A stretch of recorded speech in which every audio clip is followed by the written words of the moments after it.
Selamat datang di penyelaman mendalam kita. Hari ini kita mau bahas sesuatu yang lagi hangat nih di dunia pendidikan. Deep learning, pembelajaran mendalam. Betul. Sumber kita buku Dive into Deep Learning, Tools for Engagement.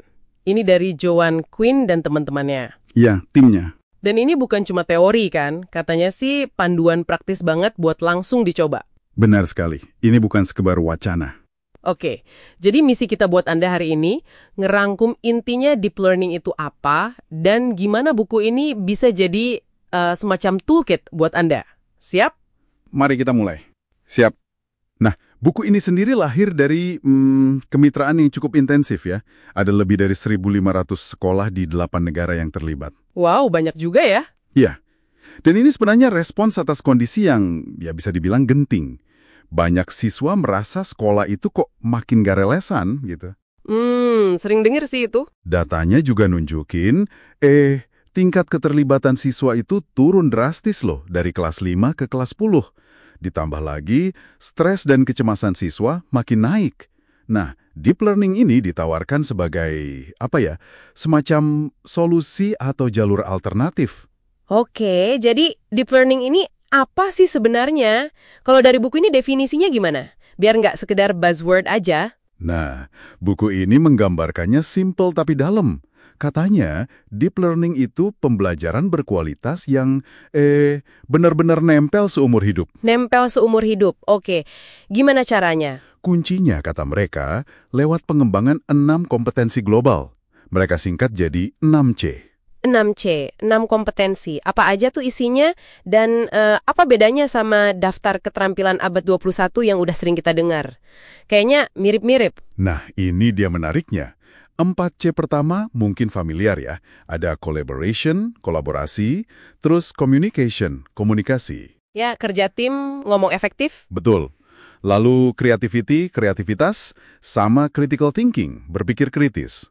Ini kan sering banget disebut. Ya, standar lah ya. Tapi yang bikin beda, menurut penulisnya, ada 2C tambahan yang fundamental. Karakter, ini soal kegigihan, empati, integritas gitu. Dan citizenship, kewarganegaraan. Oh, karakter dan kewarganegaraan. Iya, jadi mikirin perspektif global, peduli sama sesama, sama lingkungan. Penambahan 2 ini bikin fokusnya jadi lebih utuh ke manusianya. Nggak cuma siap kerja, tapi siap hidup gitu. Menarik. Jadi lebih holistik ya pendekatannya. Bukan cuma soal skill teknis. Terus kenapa sih dorongan ke arah deep learning ini kok kayaknya kuat banget sekarang? Apa urgensinya? Urgensinya datang dari banyak sisi sih. Selain tadi soal sekolah yang dirasa kurang relevan, ya ada juga tekanan dari kesenjangan sosial yang makin lebar. Pasar kerja juga kan makin nggak pasti ya, penuh perubahan. Terus ya jelas dampak teknologi yang luar biasa. Oke, kompleks ya. Tapi ada sisi positifnya juga. Penulisnya melihat ada harapan gitu. Anak-anak muda sekarang kan mulai banyak yang berani bersuara, ambil tindakan. Kayak Greta Thunberg atau aktivis-aktivis muda lain. Nah, deep learning ini dilihat sebagai cara membekali mereka biar bisa terlibat secara lebih bermakna. Paham. Nah, balik ke bukunya. Tadi disebut Tools for Engagement, alat bantu keterlibatan. Bedanya apa sama buku mereka yang pertama? Katanya ini buku kedua ya? Betul sekali. Buku pertama itu judulnya Deep Learning, Engage the World, Change the World. Nah, buku pertama itu lebih ke kenapa dan apanya deep learning. Teori dan konsep dasarnya gitu ya? Iya, landasannya. Nah, buku kedua yang kita bahas ini, Dive into Deep Learning, ini fokusnya ke bagaimana. Gimana cara menerapkannya di lapangan. Oh, jadi ini toolkitnya? Persis, isinya tuh padat banget sama alat bantu praktis.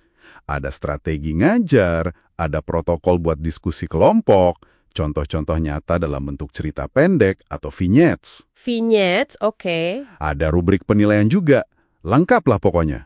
Tujuannya ya buat bantu guru, kepala sekolah, sampai level distrik buat benar-benar menerapkan deep learning. Makanya banyak ahli kayak Jal Mehta dari Harvard nyebutnya peta jalan dan seperangkat alat. Pedro Nogueira dari UCLA bilang ini panduan bermanfaat banget buat isu kesetaraan. Oke, peta jalan ya. Berarti ada kerangka kerjanya dong. Gimana tuh strukturnya? Ada. Jadi ada 4 lapisan gitu yang saling dukung. Di pusatnya, tentu aja, tujuan utamanya, 6C tadi. Ya, 6 kompetensi itu. Terus, lapisan kedua, ini penting. Ada 4 elemen desain pembelajaran. Isinya praktek pedagogis, kemitraan belajar. Kemitraan belajar, maksudnya gimana tuh? Nah, ini soal mengubah hubungan guru-murid. Siswa jadi partner belajar, ikut merancang pembelajaran, bukan cuma terima aja. Terus ada lingkungan belajar, dan yang terakhir pemanfaatan digital. Ini elemen-elemen kunci buat ngubah praktik di kelas. Oke, 4 elemen desain. Terus lapisan berikutnya? Lapisan ketiga itu soal kondisi pendukung. Apa aja yang perlu disiapin di level sekolah, distrik, atau sistem yang lebih gede, biar inovasi ini jalan. Infrastruktur dan kebijakannya gitu ya? Kurang lebih begitu. Dan lapisan terluar, ini prosesnya. Namanya collaborative inquiry. Ini intinya, cara buat para pendidik terus-menerus belajar bareng. Nanya apa yang berhasil, apa yang perlu diperbaiki, terus adaptasi sama-sama. Jadi ada siklus perbaikan terus-menerus. Wah, komprehensif juga ya kerangkanya. Nah, ini ada klaim yang kedengarannya cukup ambisius ya.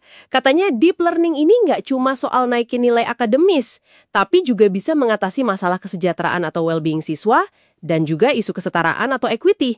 Gimana tuh penjelasannya? Nah, ini yang mereka sebut sebagai hipotesis kesetaraan. Gagasannya gini, deep learning itu bagus buat semua siswa, tapi dampaknya terasa paling kuat justru buat siswa-siswa yang selama ini mungkin paling nggak nyambung sama sekolah. Oh, jadi justru buat yang paling butuh ya? Iya, karena fokusnya digeser ke pembelajaran yang otentik, yang relevan buat hidup mereka, yang berpusat ke siswa. Ini tuh membangkitkan motivasi dari dalam diri mereka sendiri. Motivasi intrinsik? Betul. Dan ini, pada gilirannya, menumbuhkan rasa memiliki, rasa punya tujuan, sense of purpose, yang mana itu inti dari kesejahteraan atau well-being. Jadi, ini bukan sekedar program tambahan di atas kurikulum, tapi cara memperkaya pembelajaran yang udah ada, sekaligus bangun fondasi emosional dan sosial siswa. Masuk akal. Jadi bukan cuma pinter, tapi juga sejahtera gitu ya? Oke, kerangka dan manfaatnya udah mulai kebayang. Balik lagi ke judulnya, Tools for Engagement. Seberapa konkret sih alat-alat yang ada di buku ini? Kasih contoh dong. Konkret banget. Misalnya nih, ada 44 protokol berbeda. Itu langkah-langkah spesifik buat memfasilitasi diskusi, kolaborasi, macam-macam lah. 44? Banyak juga ya? Iya. Terus ada vignettes, tadi cerita-cerita pendek inspiratif kayak Be the Change. Itu contoh nyata gimana konsep ini diterapin di sekolah. Ada juga template buat perencanaan pembelajaran, ada rubrik penilaian yang detail. Rubriknya buat menilai apa aja? Siswa. Siswa iya, tapi juga ada rubrik buat menilai kondisi sekolah dan distrik sejauh mana mereka udah mendukung deep learning ini. Bahkan ada versi progresi 6C yang disederhanain buat siswa, jadi mereka bisa ikut mantau perkembangan kompetensi mereka sendiri. Bener-bener toolkit lah isinya. Wah, oke. Jadi, kesimpulannya nih buat Anda, pendengar kami, buku Dive into Deep Learning ini kayaknya nawarin lebih dari sekedar ide ya. Tapi beneran kerangka kerja sama alat-alat praktis buat siapa aja yang peduli sama masa depan pendidikan. Mau Anda guru, pemimpin sekolah, atau sekedar pembelajar yang penasaran. Betul. Tujuannya jelas ya, bantu siswa jadi nggak cuma pintar secara akademis, tapi juga baik dalam belajar dan baik dalam hidup. Gitu ya kira-kira. Tepat sekali. Dan ini mungkin membawa kita ke satu pemikiran akhir ya, buat Anda renungkan. Penulis buku ini bilang kalau imperatif moral pendidikan itu udah bergeser.